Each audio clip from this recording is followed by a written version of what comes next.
இன்றைக்கி வந்து நம்ம என்ன பார்க்க போகிறோம் அப்படின்னா எஜுகேஷ்னல் சைக்காலஜி யூனிட் 1ல் உள்ள ஒரு 1 மார்க் கொஸ்டின் தான் பார்க்க போகிறோம். வாங்க பார்ப்போம். ஃபஸ்ட்டு வந்து உளவியல் என்ற சொல்லின்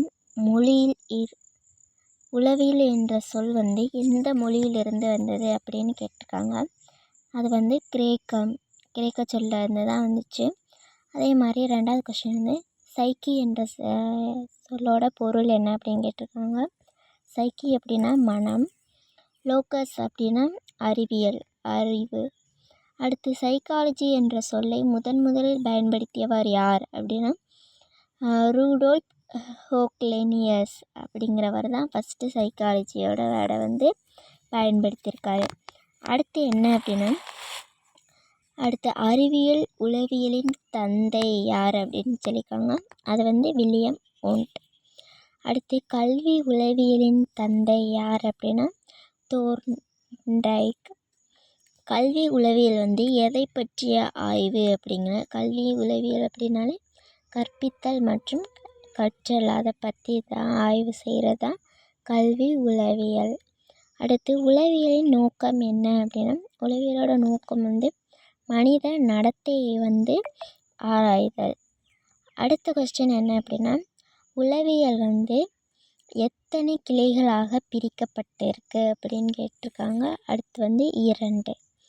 லேர்னிங் பை டூயிங் என்ற கோட்பாட்டை கூறியவர் யார் அப்படின்னா ஜான் டியூவி.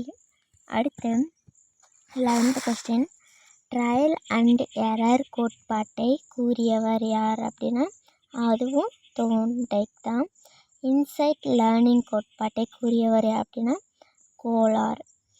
பாவ்லோவ் எந்த கோட்பாட்டிற்கு வந்து பிரபலமானவர் அப்படின்னா பாரம்பரிய உடைமையாக்கம். ஸ்கின்னர் எந்த கோட்பாட்டிற்கு பெயர் பெற்றவர் அப்படின்னா செயற்பாட்டு உடைமையாக்கம். உளவியலின் முக்கிய ஆய்வு முறைகளில் ஒன்று அல்லாதது எது அப்படின்னு கேட்டிருக்காங்க. ஒரு 4 ஆப்ஷன் கொடுத்துட்டு எது இதில் தப்பு அப்படின்னு கேட்பாங்க. அது வந்து இலக்கண முறை. உளவியல் வந்து தனி அறிவியலாக உருவான ஆண்டு 1879. கல்வி உளவியல் வந்து ஆசிரியருக்கு எவ்வாறு வந்து உதவுகிறது அப்படின்னு கேட்டிருக்காங்க. மாணவரோட திறனை அறியவும் யூஸ் ஆகுது, பாடத்திட்டம் அமைக்கவும் கற்பித்தல் முறையை வந்து மேம்படுத்தவும் ஆசிரியருக்கு வந்து யூஸ் ஆகுது. அப்போ மேற்கண்ட அனைத்தும். அடுத்த கொஸ்டின் என்னன்னா 18 மனவியல் எந்த விஷயத்தை பற்றி ஆராய்கிறது. மனவியல் அப்படின்னா உளவியல். அது வந்து மனிதனோட மனம் மற்றும் நடத்தையை வந்து ஆராய்கிறது. எஜுகேஷ்னல் சைக்காலஜி அப்படிங்கிறோட பொருள் என்ன அப்படின்னு கேட்டிருக்காங்க. அது வந்து கல்வி தொடர்பான உளவியல் ஆய்வு. உண்ட்டை வந்து எந்த நாட்டை சேர்ந்தவர் அப்படின்னு கேட்டிருக்காங்க. உண்ட்டு வந்து ஜெர்மனி நாட்டை வந்து சேர்ந்தவர். அடுத்து வந்து 21 மனித வளர்ச்சி எத்தனை நிலைகளாக பிரிக்கப்பட்டிருக்கு அப்படின்னு கேட்டிருக்காங்க. 6.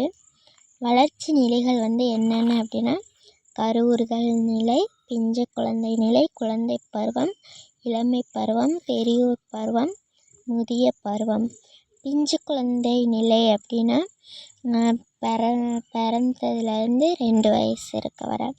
அடுத்து குழந்தை பருவம் அப்படின்னா 3 to 12 ஏஜ் வர. இளமை பருவம் அடலசன்ஸ் அப்படின்னா 12 ஏஜ். இளமை பருவம் அப்படின்னா 18 ஏஜ் வர. அடல்ட்ஹுட்டு பெரியோர் பருவம் அப்படின்னா எப்போது வந்து ஸ்டார்ட் ஆகுது அப்படின்னா 80 ஏஜில் தான் ஸ்டார்ட் ஆகுது. இது வந்து எப்போ முடியுது அப்படின்னா 40 ஏஜில் தான் முடியுது. அடுத்து மிடில் ஏஜ் வந்து எதுலேருந்து எது வர அப்படின்னு கேட்டிருக்காங்க. 40 to 60 ஏஜ். முதிய பருவம் வந்து எப்போது வந்து தொடங்குகிறது அப்படின்னா 60 வயசுக்கு அப்புறந்தே தொடங்குது. அதுவே எதுலேருந்து எது வரன்னு கேட்டால் 40 to 60. எப்போ வந்து ஸ்டார்ட் ஆகுதுன்னு கேட்டால் 60க்கு அப்புறம் தான் ஸ்டார்ட் ஆகுது. மனித வளர்ச்சியின் கடைசி நிலை வந்து இந்த முதிய பருவம் தான். அடுத்து மிக வேகமாக உடல் வளர்ச்சி காணப்படும் நிலை வந்து இளமை பருவம். அடுத்து பாருங்கள், அறிவுத்திறன் வளர்ச்சி வந்து அதிகம் காணப்படும் பருவம் வந்து குழந்தை பருவம் தான். சமூக உறவு வந்து அதிகரிக்கும் பருவமும் இந்த குழந்தை பருவம் தான். மன அழுத்தம் வந்து அதிகமாக காணப்படும் பருவமும் இளமை பருவம் தான். அடுத்து சுய தன்மை வளர்ச்சி அடையும் நிலை எது அப்படின்னா பெரியோர் பருவம். சமூக பொறுப்பு மற்றும் தொழில்நிலை ஏற்படும் பருவம் பெரியோர் பருவம். மனநிலைகள் மற்றும் உடல் பலம் குறையும் பருவம் வந்து முதிய பருவம். மனித வளர்ச்சிக்கு காரணமாக இருப்பது மரபு, அப்படி இல்லைன்னா சூழல். ஆப்ஷனில் எந்த மாதிரி கேட்டிருக்காங்க அப்படிங்கிறத பார்த்து நம்ம டிக் பண்ணிக்கணும்.